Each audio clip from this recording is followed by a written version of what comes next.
Oke, baik anak-anak. Materi kita hari ini tentang prinsip dasar mengampuni menurut iman Kristen. Jadi sebelum kita memulai dengan materi kita hari ini, Ibu mau tanya, apa arti dari mengampuni?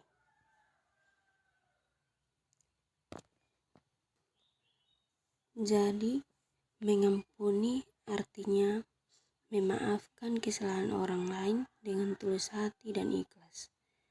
Mengampuni merupakan perbuatan terpuji yang harus dibiasakan dalam kehidupan kita sehari-hari.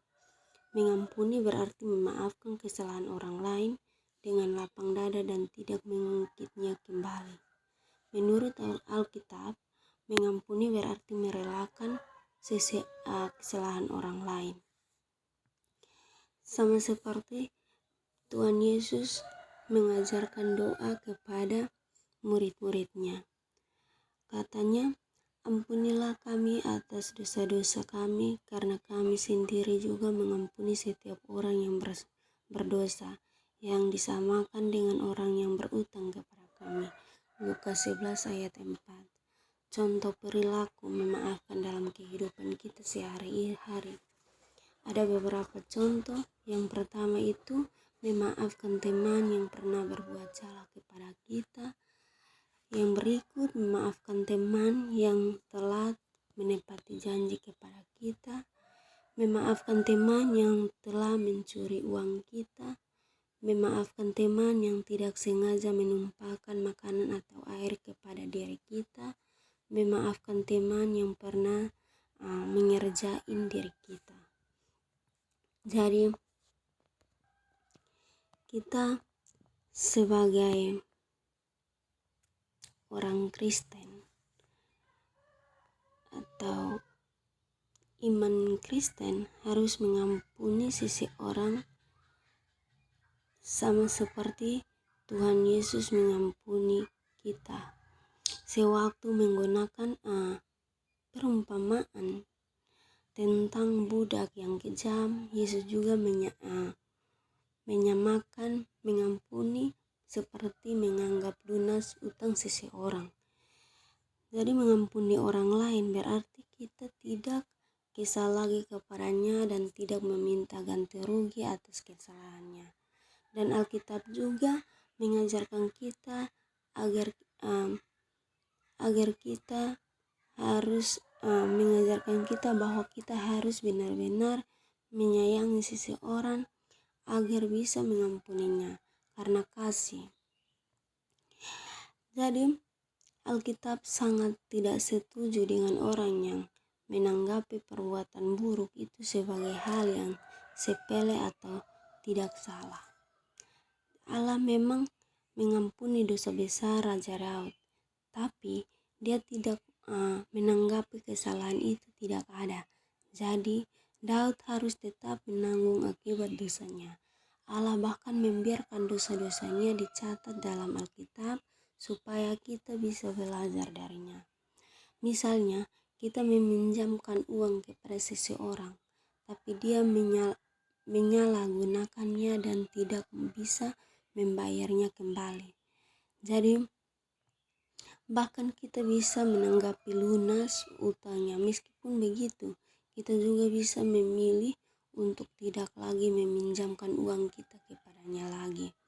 Jadi, Allah tidak mau mengampuni orang yang sengaja melakukan kesalahan, lalu tidak mau mengakui kesalahannya, tidak bertobat, dan tidak meminta maaf kepada orang yang disakitinya. Orang yang tidak mau bertobat adalah musuh Allah, dan Allah tidak mengharuskan kita untuk memaafkan seperti itu, orang seperti itu. Dari bagaimana kita seseorang sangat menyakiti hati ketika seseorang sangat menyakiti hati kita dan tidak mau meminta maaf atau bahkan mengakui kesalahannya kepada kita. Alkitab telah menasihati kita, jauhilah kemarahan dan tinggalkan kemurkaan. Meskipun kita tidak suka dengan perbuatannya, Jangan sampai kita meledak dalam kemarahan. Yakinlah Allah akan membalas semuanya. Kita juga tidak perlu khawatir karena di masa depan Allah akan menghapus rasa sakit hati kita yang mungkin masih kita rasakan sampai sekarang.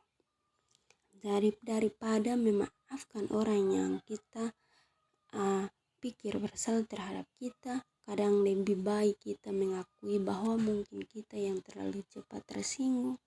Dari Alkitab juga berkata, janganlah rohmu cepat tersinggung, karena perasaan tersinggung menetap dalam dada orang-orang bebal. Pengkhotbah 7 ayat 9.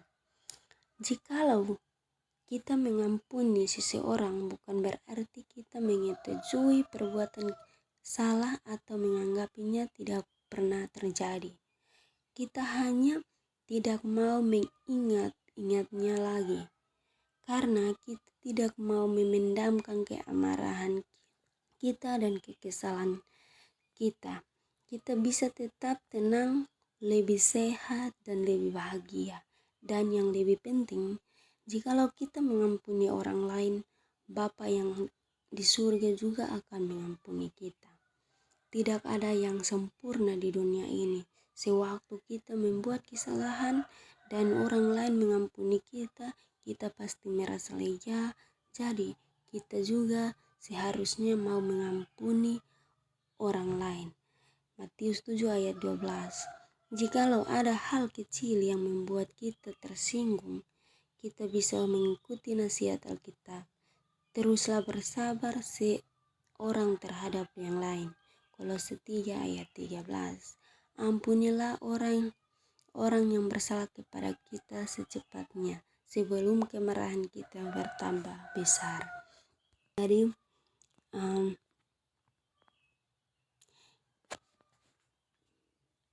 di mana Paulus menegaskan bahwa kedengkian, dendam, dan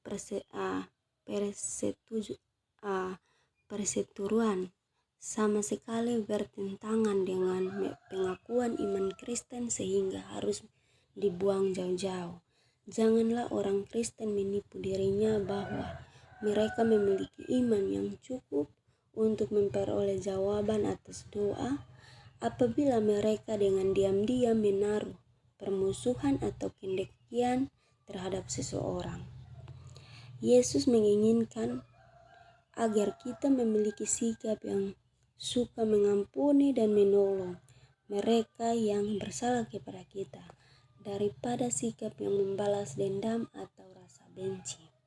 Pengampunan dan kerukunan kembali tidak dapat benar-benar terjadi sebelum orang yang bersalah itu mengakui tindakannya yang keliru dan bertobat dengan sungguh-sungguh. Yesus tidak menunjukkan kepada kesalahan yang sama yang dilakukan berulang-ulang. Kita harus rela untuk terus memberi pengampunan jikalau orang yang bersalah itu benar-benar bertobat.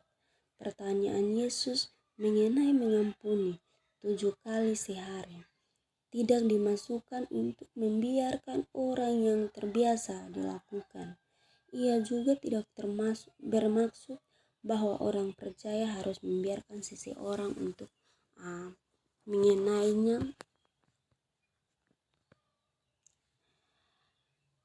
mengenainya atau melakukan kejam kepadanya selama waktu yang tidak terbatas.